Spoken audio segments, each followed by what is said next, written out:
ಪ್ರಿಯರೇ, ದಿನದ ಬದುಕಿಗೊಂದು ಕ್ರಿಸ್ತನ ಈ ದನಿ ನಮ್ಮೆಲ್ಲರಿಗೂ ಪ್ರೇರಣೆಯಾಗಲಿ. ಪೂಜಾ ವಿಧಿಯ ಸಾಧಾರಣ ಕಾಲದ 30ನೆಯ ವಾರ, ಅಕ್ಟೋಬರ್ 29, 2025 ಬುಧವಾರ. ಲೂಕನ ಬರೆದ ಪವಿತ್ರ ಶುಭ ಸಂದೇಶದಿಂದ ವಾಚನ. 13ನೇ ಅಧ್ಯಾಯ 22ರಿಂದ 30ರವರೆಗಿನ ವಚನಗಳು.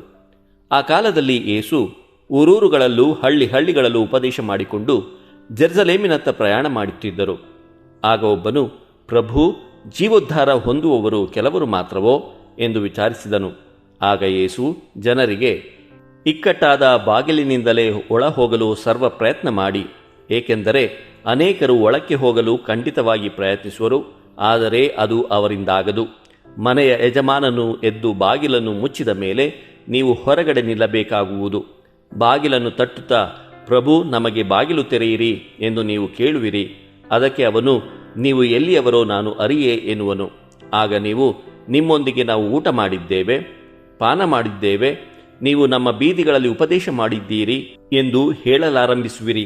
ಆದರೆ ಅವನು ಪುನಃ, ನೀವು ಎಲ್ಲಿಯವರೋ ನಾನರಿಯೆ, ಅಕ್ರಮಿಗಳೇ, ಎಲ್ಲರೂ ನನ್ನಿಂದ ತೊಲಗಿರಿ ಎಂದು ಸ್ಪಷ್ಟವಾಗಿ ನುಡಿಯುವನು. ಅಬ್ರಹಾಮ, ಈಸಾಕ, ಯಾಕೋಬ ಮತ್ತು ಎಲ್ಲ ಪ್ರವಾದಿಗಳು ದೇವರ ಸಾಮ್ರಾಜ್ಯದಲ್ಲಿ ಇರುವುದನ್ನು, ನಿಮ್ಮನ್ನು ಮಾತ್ರ ಹೊರಗೆ ಹಾಕಿರುವುದನ್ನು ನೋಡುವಾಗ ನಿಮಗಾಗುವ ಗೋಳಾಟವೇನು? ಹಲ್ಲು ಕಡಿತವೇನು? ಚತುರ್ದಿಕ್ಕುಗಳಿಂದಲೂ ಜನರು ಬಂದು ದೇವರ ಸಾಮ್ರಾಜ್ಯದ ಹಬ್ಬದೂಟಗಳಲ್ಲಿ ಭಾಗಿಗಳಾಗುವರು.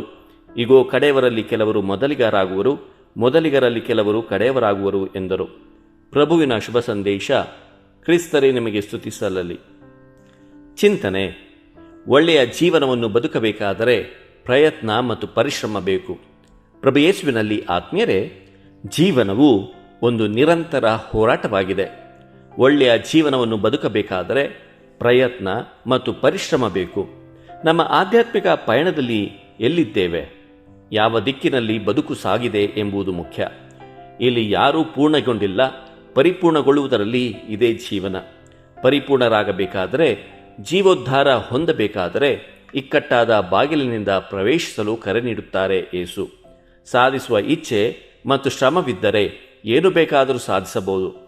ತ್ಯಾಗ, ಪರಿಶ್ರಮದಿಂದ ಮೇಲೆ ಬಂದವರು ಅನೇಕರಿದ್ದಾರೆ.